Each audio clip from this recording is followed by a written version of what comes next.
Tự nhiên bây giờ lại thích được bình yên. Ngày 2 bữa cơm với dưa cà đạm bạc. Căn nhà đơn sơ chỉ cần không chuột nát. Sớm tối ra vào mình yên giấc thảnh thơi. Tự nhiên bây giờ chẳng ham thích trông chơi. Trở về tìm nơi vắng thương người yên tĩnh.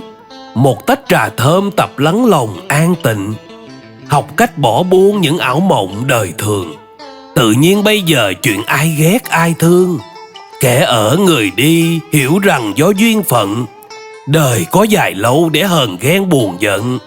Người có bao phen gặp gỡ lại chia xa. Tự nhiên bây giờ giữa lối sống xa hoa, lại muốn quay lưng tìm những điều giản dị. Số kiếp nhân sinh vô tình hay hữu ý, nở nụ cười hiền ta đón nhận an nhiên.